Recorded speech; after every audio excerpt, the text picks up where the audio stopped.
Now next topic related to aggregate demand and aggregate supply is excess demand and deficient demand.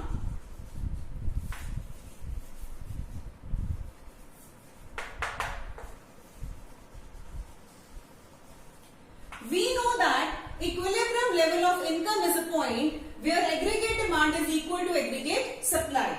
So equilibrium point is where aggregate demand is equal to aggregate supply.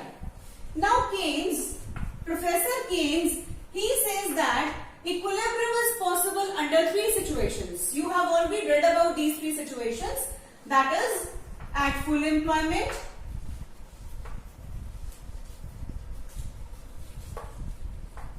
at underemployment,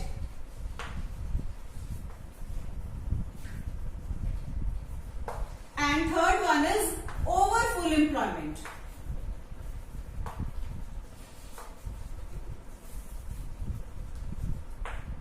When equilibrium level exceeds full employment, that is known as excess demand. When equilibrium level exceeds full employment, I am writing here, when equilibrium level exceeds full employment, this situation is known as excess demand. Now let us do the definition of excess demand, inflationary gap with diagram. First of all, excess demand. Now this name only, it is telling us excess demand is a situation when aggregate demand is greater than aggregate supply corresponding to full employment. This is known as excess demand. Now with the name only it is clear, excess demand means demand is more. Aggregate demand is greater than aggregate supply corresponding to full employment. This is a very important to write corresponding to full employment, or you can write corresponding to full employment of output. मतलब full employment से ज़्यादा है. Aggregate demand is greater than aggregate supply corresponding to, because we are reading the situation over and under now, right? Now let me tell you this with the help of diagram. We will take income, output and employment on x-axis, aggregate demand on y-axis, right? Now this curve, which starts from the origin, upward sloping curve, this is known as aggregate supply. Aggregate demand curve starts from y-axis. You people know it very well because consumption expenditure is never zero and aggregate demand is summation of consumption and investment expenditure, right?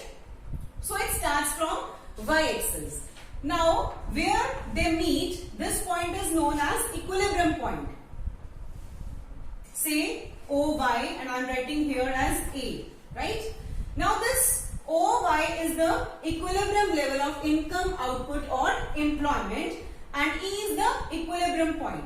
Now at this point there is full employment.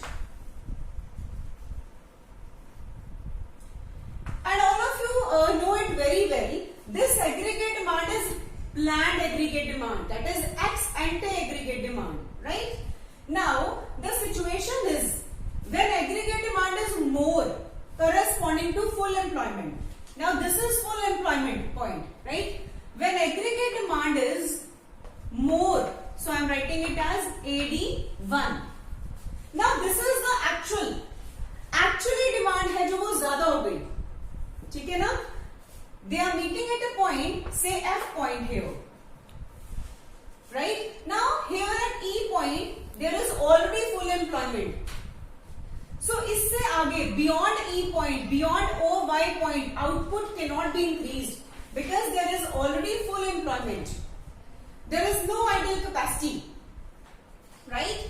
But there is a situation when aggregate demand is more than aggregate supply corresponding to full employment. So this is the curve. I am writing it as B. Right? Now this parallel जो gap है, this parallel gap is known as inflationary gap. Inflationary gap. Why?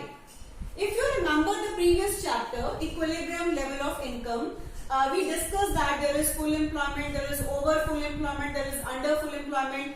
I told you at that time कि जब full employment होती है, अगर उससे ज्यादा aggregate demand actually increase कर रही है, अब इससे ज्यादा हम workers को employ कर नहीं सकते, output बढ़ ही नहीं सकती, already there is full employment. तो what will happen? Output increase नहीं होएगी, there is no idle capacity. What will happen? Rather, there will be increase in the general price level. There will be inflation, if you remember the previous topic, right? There will be inflation, right? There will be more pressure on the existing resources. More pressure on the existing resources, laborers will demand more wages. From where the producer will cover this cost? From the consumers. So what he will do? He will increase the price of the goods. So prices will rise. That's why this situation is known as inflationary gap. Now, what is inflationary gap? I am not erasing the diagram. Inflationary gap means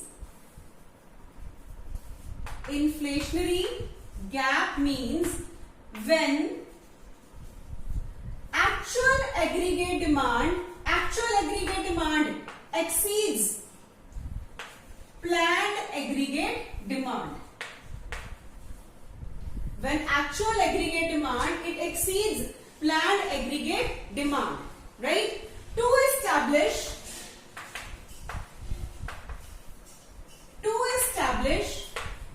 full employment. अब actually जो demand है वो ज्यादा हो गई planned से. So what will happen? There will be inflation in the economy, right? So this situation is known as inflationary gap. Excess demand is when aggregate demand is greater than aggregate supply corresponding to full employment level of income or output or employment. And this is when actual aggregate demand is more than required aggregate demand or planned aggregate demand. You can write here required aggregate demand also, right? Now let us read about the reasons behind it. What reasons are possible because of excess demand and inflationary gap? What is the reason behind it? You people know it very well that aggregate demand has 4 components.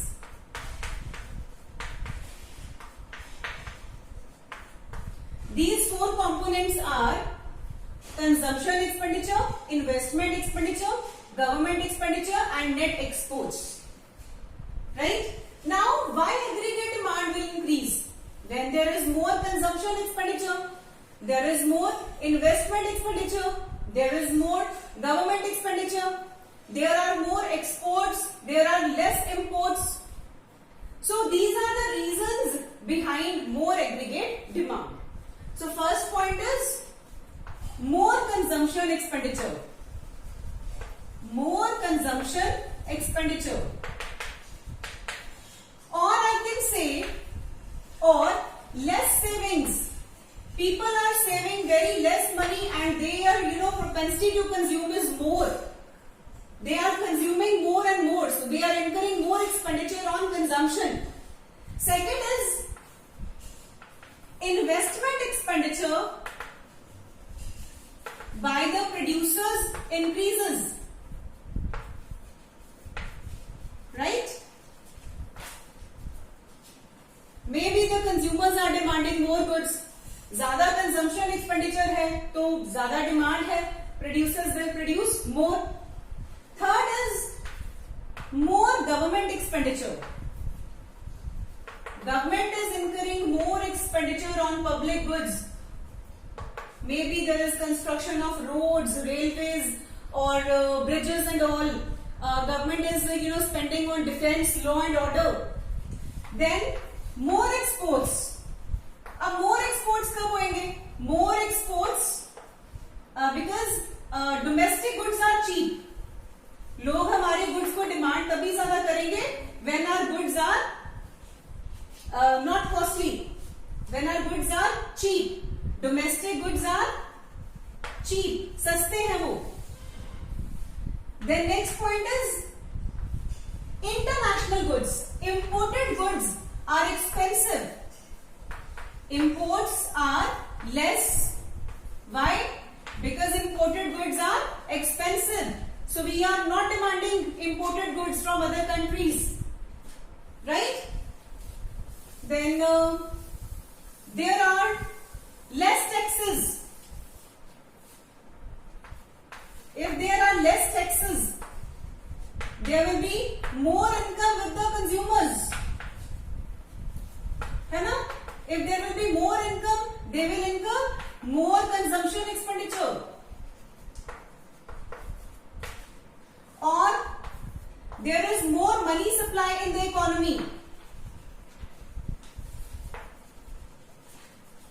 More money supply in the economy. So these are the reasons behind excess demand, right? Now let us read about their impact. कि इनका हमारी economy पे impact क्या होता है? Impact, or you can say result. What is the impact of this excess demand on the economy? First is effect on output. Is there any rise in the output? No. Why? क्यों output rise नहीं करती? There is already full employment.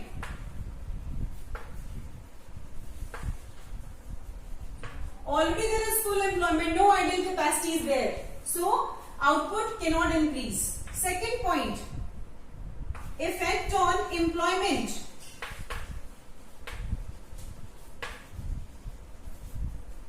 So there is no effect on employment. Already there is full employment.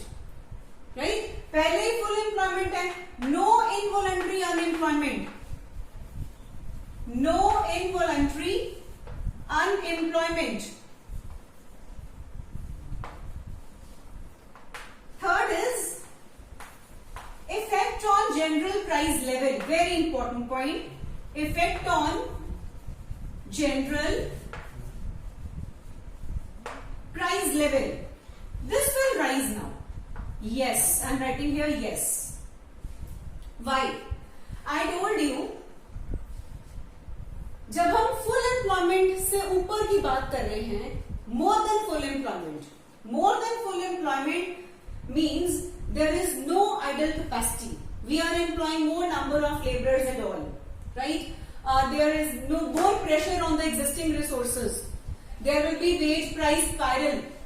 Laborers will demand wages. Producer has to give them. From where he will cover? From the consumers. So what will happen? General price level will increase. It will rise. Prices will rise. So this is the impact of excess demand on the output, employment and price. So we have done definition of excess demand, definition of inflationary gap, then we have done diagram of inflationary gap, then reasons behind it and its impact. So this is the whole topic of excess demand.